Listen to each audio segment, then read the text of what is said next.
Mabuhay!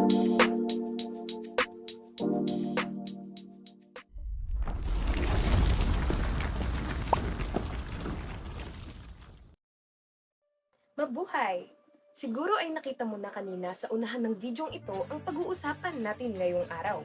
Ito ang kilalang bulubundukin ng Sierra Madre. Tama ba, Haya? Tama ka, Mika. Pero bago yun, halina't magpakilala muna tayo sa kanila. Simulan ko na. Magandang araw sa inyong lahat. Ako si Hyacinth Solano at pwede niyo akong tawaging Haya. Ako si Francesca Ortiz. Cheska na lang ang itawag niyo sa akin. Ako si Mark Neil Morales at pwede nyo akong tawaging Mark.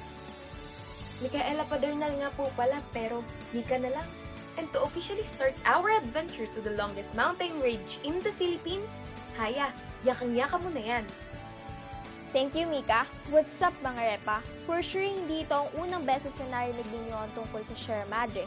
Aside from that distant memory of having to learn about this mountain range in elementary school, the calamities right now made the Filipinos more aware of the existence of this natural treasure that has been neglected for decades.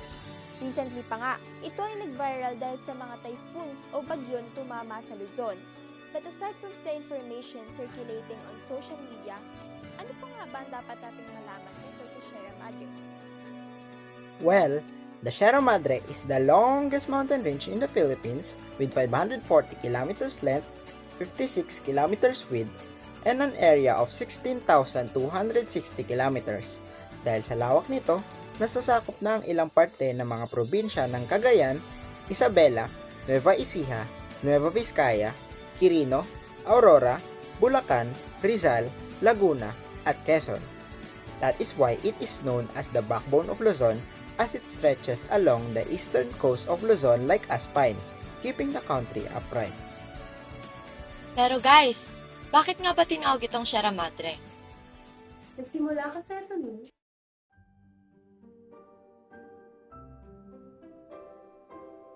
Noong unang panahon, may isang napakagandang dalaga. Siya ay nagngangalang Sierra. Dahil sa ang kanyang kagandahan, nagustuhan at niligawan siya ng isang hari ng hangin mula sa silangan na si Bugsong Hangin. Ngunit ang nakasungkit ng puso nito ay ang makisig na mandirigmang si Luzon. Nagbunga ang kanilang pagmamahalan nang magkaroon sila ng dalawang anak sa Luzon, si Iloco at Tagalog. Namuo ang sama ng loob ni Bugsong Hangin kung kaya't inatake nito ang mandirigma at sa kasamaang palad ay nasawi ito. Habang nag-aagaw buhay si Luzon sa mga bisig ni Sierra, hiniling nito na protektahan niya ang kanilang mga anak kahit ano pa man ang mangyari. Lumipas ang maraming taon, ngunit hindi pa rin tinitigilan ni Bugsong Hangin ang pagpapahirap kina Sierra. Taon-taon pa rin siyang nagpapadala ng sandamakmak na bagyo papunta sa kanila. Ngunit sa kabila ng mga ito ay buong puso pa rin tinutupad ni Sierra ang pangako sa yumaong minamahal na sa tuwing magpapadala ng bagyo si Bugsong Hangin ay poprotektahan ni Sierra ang kanyang mga anak sa kanyang paghimlay habang yakap-yakap ang mga ito sa kanyang mga bisig. At pagpahanggang ngayon, makikitang ginagawa pa rin niya ang kanyang makakaya upang protektahan ang mga ito. Tayo. Lumipas ang ilang taon at nang dumating ang mga Kastila para sakupin ang bansang Pilipinas, nakita nila kung gaano kaganda at kalawak ang bulubunduking ito, kung kaya't tinawag nila itong Sierra Madre, ang ina ng mga bundok. Iba talaga ang nagagawa ng love, no? It can turn you into a bad person, but it can also be the strength of a person to fight for the people that he or she loves. And we can really see that Sierra represents her mother, a brave, loving woman that will sacrifice everything para sa ating mga anak na mahal niya. Pero, yun ba talaga ang dahilan kung bakit nabuo ang Sierra Madre? Ano ka ba, te? Kung may alamat, syempre meron ding scientific history kung paano ito nabuo. I assume that we've tackled the different kinds of tectonic plate movements way back in our high school days, right? The mountain formation of Sierra Madre is directly influenced by convergent plate boundary between Eurasian plate and Philippine Sea plate. So let's recall what convergent boundary means. Ito ay tumutukoy sa pagtatagpo ng dalawang lupa o plate boundary na maaaring makabuo ng bundok, bulkan, at iba pa. Ang Eastern Cagayan region, na isa sa mga rehiyong sakop ng Sierra Madre, ay kinabibilangan ng lahat ng munisipalidad sa silangan ng ilog ng Cagayan mula Tuguegarao hanggang Bugay sa lalawigan ng Cagayan at kanluran ng kabundukan ng Sierra Madre, ay kinakitaan ng intermediate to basic volcanic rocks and meta-sedimentary rocks of probable pre-tertiary age.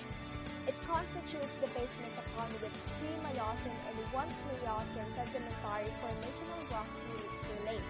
Comprising the sedimentary rocks in a conformable sequence are the Liguatan coal measures, composed of sandstone, shale, limestone, conglomerate, and some coal lenses.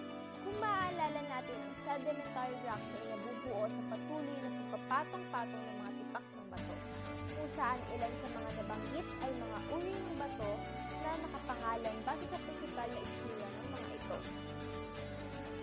So, the Kaliwa Formation is subdivided into limestone and clastic members composed of coralline limestone, sandy limestone, and interbedded sandstone, shale, and conglomerate.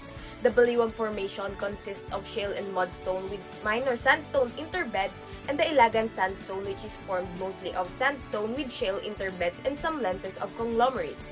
Dahil sa pagsusuri ng mga sedimentary rocks na ito, natukoy na ang mga batong ito ay nagmula pa sa Miocene at Pliocene age na sinasabing may tanda ng 2.58 million to 5.333 million years.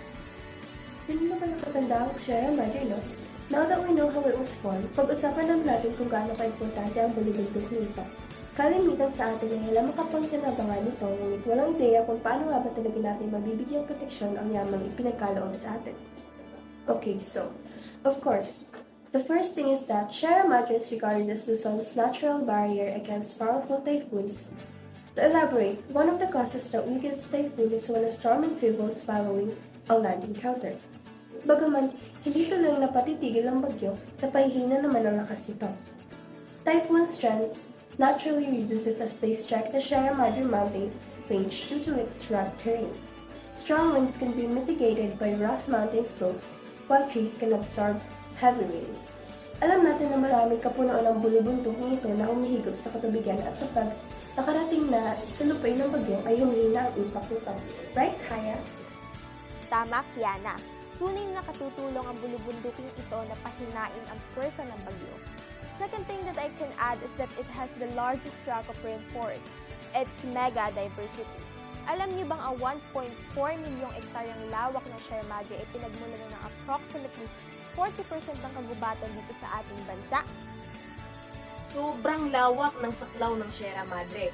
It is home to at least 15 amphibian species, 334 bird species, 1,476 fish species, 663 invertebrate species, 81 mammal species, 50 plant species, and 60 reptile species, all of which are either endemic or facing serious extinction threat. Wait, Mika. I think may alam akong mga tanyag na hayop na namamalagi riyan. Kung hindi ako nagkakamali, makikita natin ang Philippine eagle at gold-crowned flying fox sa kagubatang iyan. Just a fun fact, the said fox has a wingspan of about the size of a human, 5 to 6 inches, na kinoconsider din bilang isa sa pinakamalaking bat sa balat ng lupa. But species are not the only one that benefits from this mountain range. Right, Cheska? That's right. And going to the fourth one, this mountain range is known as the domain of Agta Dumagat Remontado Indigenous Group. Over 15 million indigenous people are living in the mountain range. Some of the tribes included the Kankane, the Agta, the Dumagat, the Ifugao, the Kalanguya, the Isnay, the Gadang, the Ibanag, the Itawes, the Kalahan, the Yogad, and the Bungkalat people. Sila ang nangangalaga at pumuprotekta rito. May ideya ba kayo kung ano ang kanilang pangunahing hanap buhay? Ito ay ang pangangaso at pagtatanim.